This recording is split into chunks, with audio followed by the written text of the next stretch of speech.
Hello everyone, welcome to this session. In this video, let us understand the various methods of expressing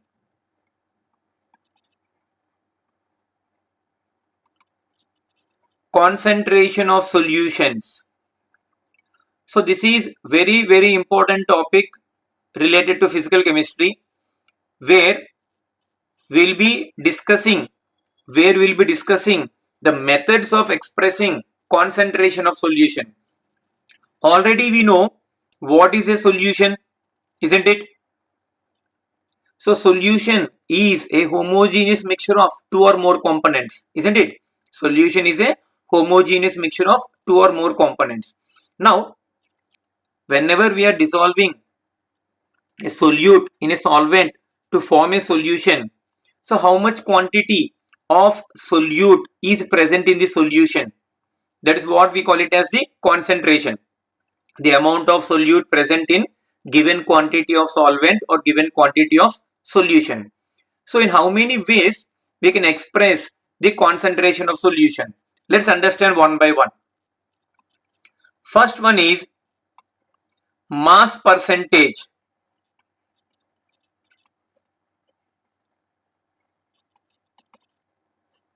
So what is mass percentage? It is the mass of solute which is present in 100 grams of solution. Remember, here it is not 100 grams of solvent, it is 100 grams of solution. So what is mass percentage? It is the mass of the solute which is present in 100 grams of solution. So 100 grams of solution holds how much mass of the solute? That value is called as the mass percentage. Let's see the formula how to calculate it. The definition itself can be made in the form of formula. So mass percentage is equal to mass of solute divided by mass of solution multiplied by 100. So here we are calculating the amount of solute that is present in 100 grams of the solution. Let me give an example for this. Suppose if I say 10 percentage W upon W. So this is one of the very important thing you need to understand. You come across these terms very frequently in various chapters. They will use the term W upon W, V upon V, or W upon V, and so on. So you need to know the meaning of these things. So 10% W upon W, sodium hydroxide solution. So see here we are having two terms. 10 is one term, percentage is other one, isn't it? And here also small w and capital W. The first W, the smaller one, is this 10, and the second W is this percentage, means 100. The small w indicates 10 and the capital W is nothing but this 100. So what is this indicating here? 10% sodium hydroxide solution. We can exactly write it as 10% aqueous solution of sodium hydroxide. The small w indicates the mass of solute, and the capital W, this indicates mass of solution. So what is the mass of solute here? Here solute is nothing but sodium hydroxide. So mass of sodium hydroxide present in the given solution is 10 grams, isn't it? That's what we are getting from this 10. Then what will be the mass of solution mass of solution, as we are calculating in percentage, this value is always equal to the second one, that is 100 grams. And if you want to get the mass of solvent, how you will get the mass of solvent? Come on, how you will get the mass of solvent? We know that solute plus solvent together make the solution, isn't it? Solute plus solvent together make the solution. So we know the value of solute, we know the value of solution, definitely we can calculate the mass of solvent, and mass of solvent is mass of solution minus mass of solute. So how much it will be? It is 90 grams. So did you get this percentage mass? So mass percentage means how much quantity of the solute in terms of mass is present in certain quantity of solution, and here that quantity we are calculating for 100 grams of the solution. 10% W upon W sodium hydroxide solution means here 10 grams of sodium hydroxide, this is present in 100 grams of solution. Is it clear? Now let's move to the next method. Second method is volume percentage. So now, as I had given mass percentage, now you can yourself say how to write the definition or the formula for volume percentage. The only difference here it is volume, isn't it? So the definition is, it is the volume of solute in 100 parts by volume of solution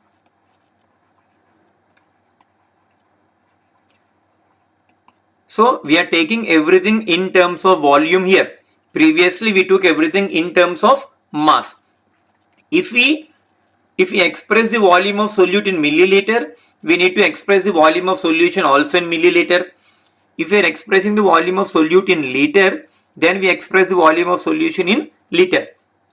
So that is the reason why we are not using the word here, the number of milliliter of solute and 100 milliliter of solution. That depends upon the units in which we express the volume. Now let's see how to write the formula for volume percentage. Come on, tell me how you can write the volume percentage formula. This is nothing but the volume of the solute. This is volume of solute divided by volume of solution multiplied by 100, isn't it? If you take this one in milliliter, and this should be also in milliliter. If you are taking this one in liter, and this should also be in liter. So this is volume percentage. Let's take the example 20% V upon V aqueous ethyl alcohol solution.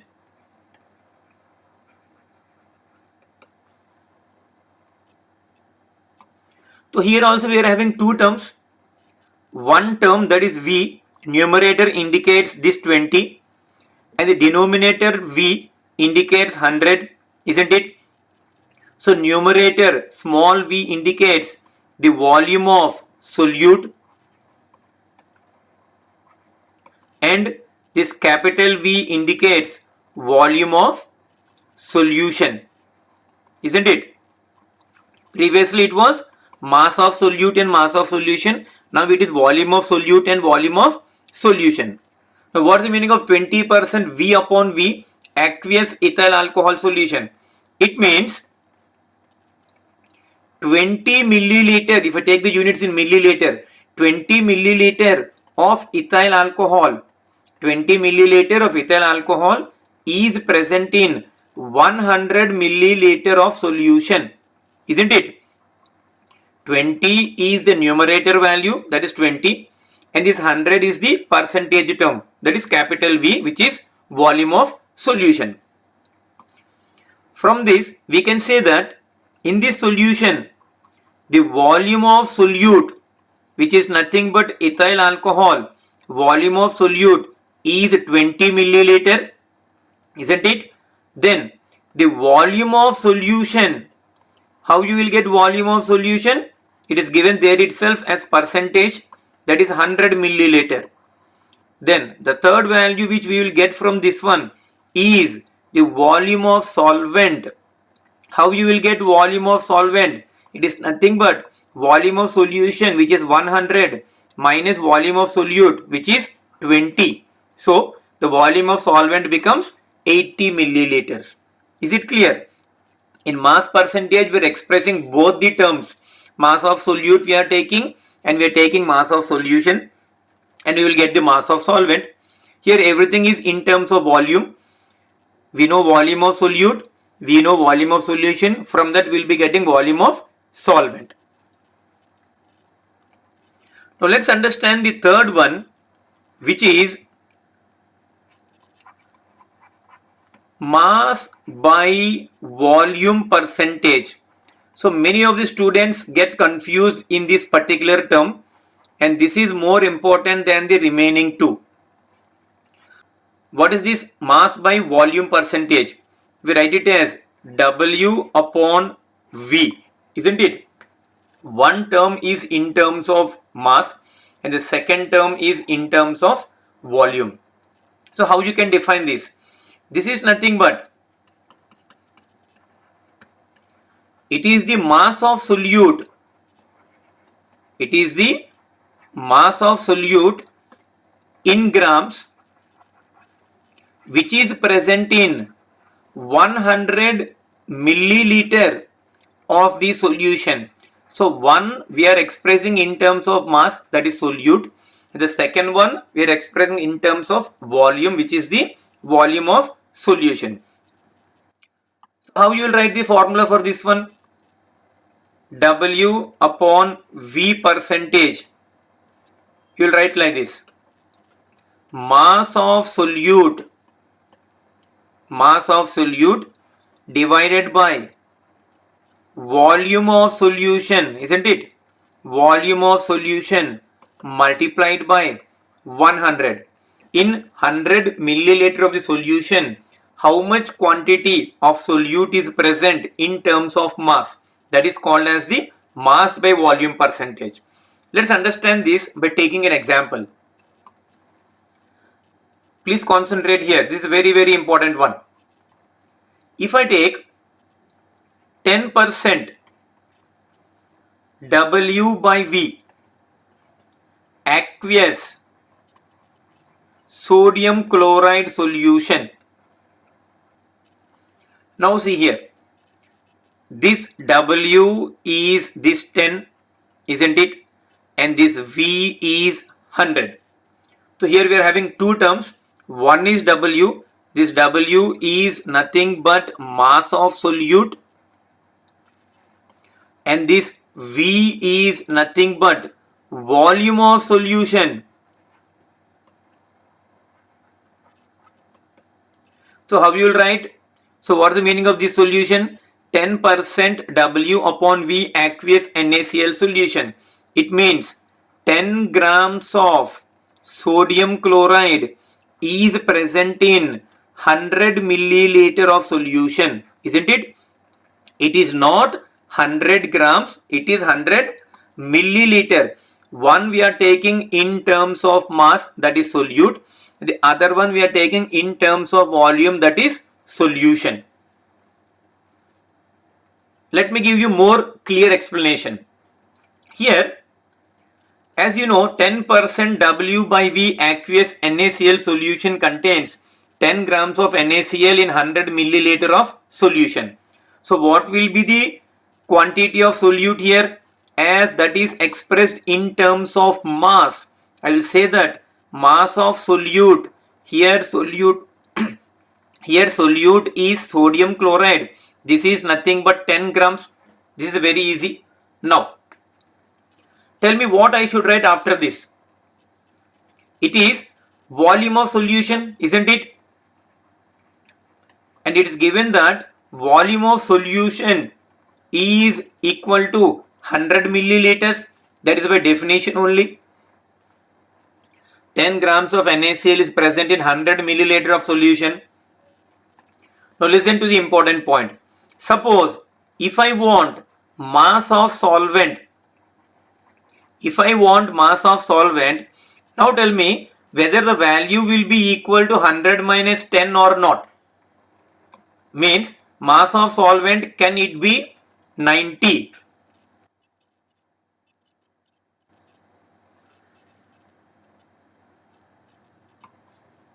Can it be 90? No. Why it is not 90? Come on, think about that one. You pause the video and think about the reason why the mass of solvent is not 100 minus 10. Why it is so? Because you cannot subtract mass term from volume term, isn't it? So what you can do, if you know the mass of solution value, then only you can subtract the mass of solute from it. Then you will get the mass of solvent. See, I am writing the formula again. Mass of solvent is equal to mass of solution minus mass of solute. And here you know the mass of solute as 10. So there is not an issue here. The problem is with mass of solution. What is given? Here volume of solution is given. Now you need to think how you can convert volume into mass. I think you know the concept behind that, isn't it? How you will convert mass into volume or volume into mass. Here we need to use the term called density, isn't it? What is the formula for density? Density is equal to mass upon volume. So how you will get mass? If I want mass, then this mass is equal to density multiplied by volume. So to get this particular value, density of the solution should be multiplied by volume of the solution. In this method of expressing concentration of solution, one is in terms of mass and second one is in terms of volume. So to get the mass of solvent, we need to get the mass of solution first by multiplying the volume of the solution with the density, then minus mass of solute, we get the mass of solvent. So that is about the mass by volume percentage.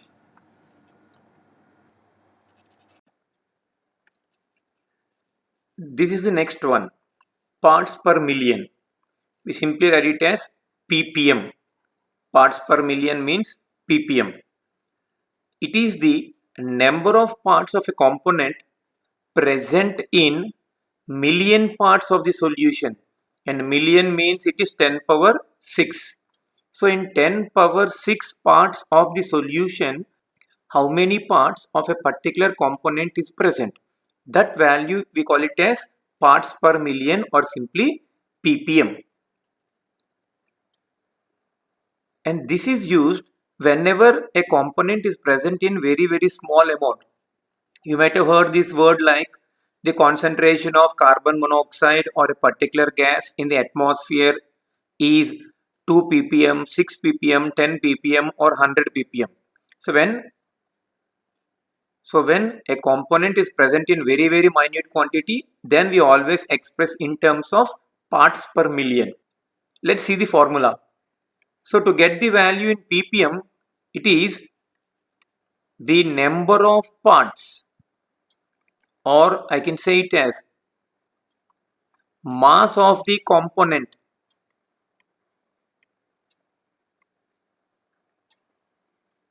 divided by mass of the solution.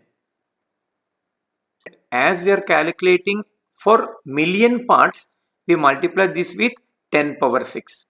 So ppm is equal to number of parts of a particular component or the mass of the component divided by the mass of the solution multiplied by 10 power 6. Let me give an example. Suppose if I say water contains . . . . . . . . . . . . . . . . . . . . . . . . . . . . . . . . . . . . . . . . . . . . . . . . . . . . . . . . . .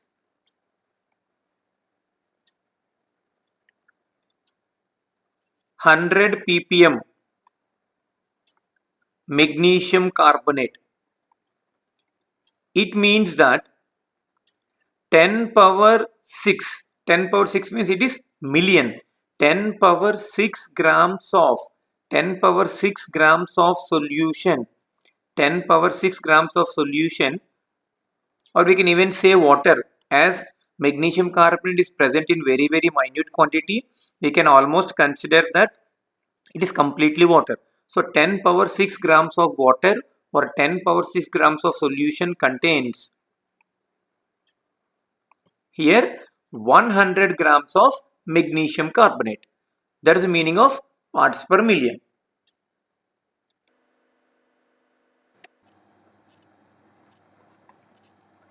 Now let's understand what is molarity. This is a very common term. We represent with capital M.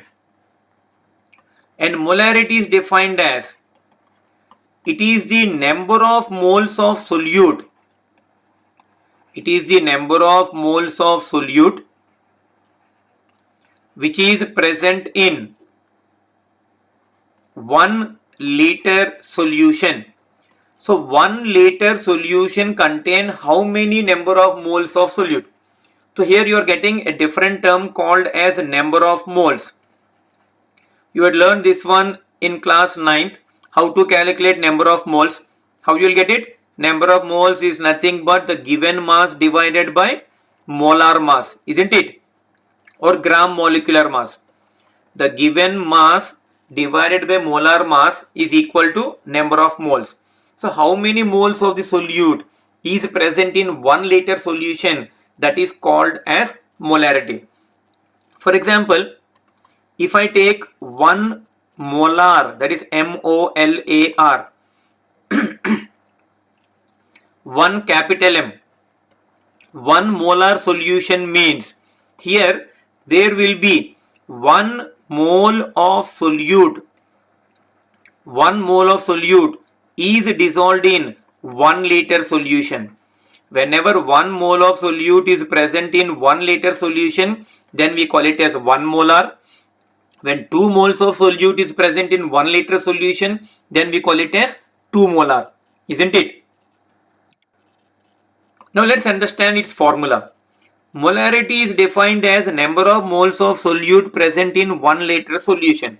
So we are calculating number of moles of solute. So molarity is equal to number of moles of solute divided by volume of the solution. And volume of the solution should be always in terms of liters, isn't it? Whenever the volume is given in terms of milliliter, you need to convert into liter. Now, you already know how to calculate number of moles. So how you will calculate number of moles? It is nothing but given mass. So it is mass of solute.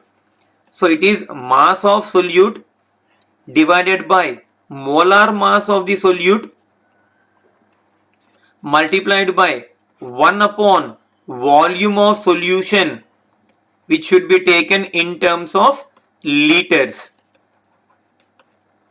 So this is how you will be calculating molarity. So molarity is equal to mass of solute upon molar mass into 1 upon volume of solution in liters.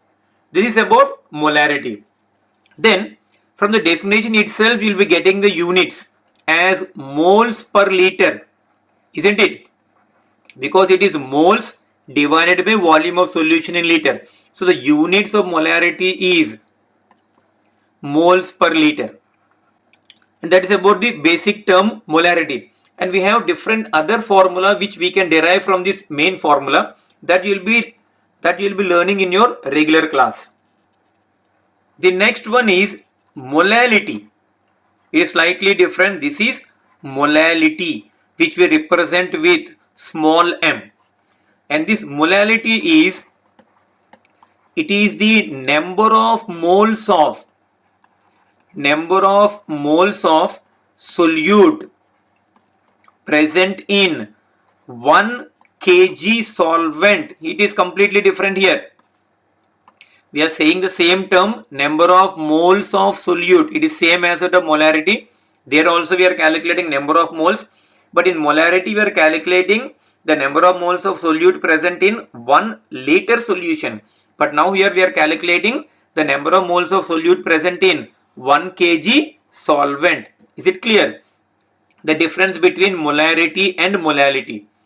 Suppose if I want to say 1 molar solution, which is 1 small m, even though it is a very basic term, it was already given in the entrance examination. What is the meaning of 1 molar solution? So it is 1 mole of solute. It is nothing but 1 mole of solute which is present in 1 kg of the solvent, isn't it? It is not for solution, it is for 1 kg of the solvent. So if we write the formula, it is like this: molality small m is equal to, here also we are calculating the number of moles. Whose moles we are calculating? Solute moles. So number of moles of solute divided by mass of solvent, isn't it? Here mass of solvent, and this mass of solvent should be always expressed in terms of kilograms.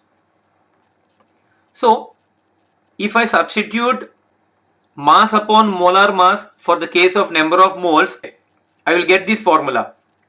Molality is equal to mass of solute divided by molar mass.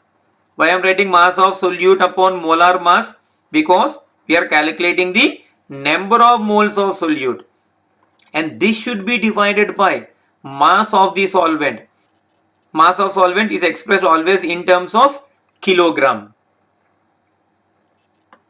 So this is the formula to calculate molality, which is mass of solute upon molar mass into 1 upon mass of solvent.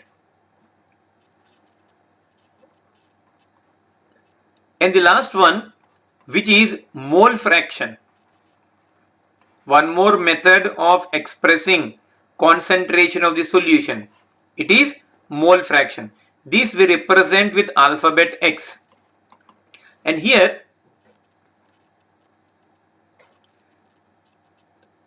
mole fraction is, it is the ratio of number of moles of one component to the total number of moles in the solution. And that is the reason why there will be no units for mole fraction.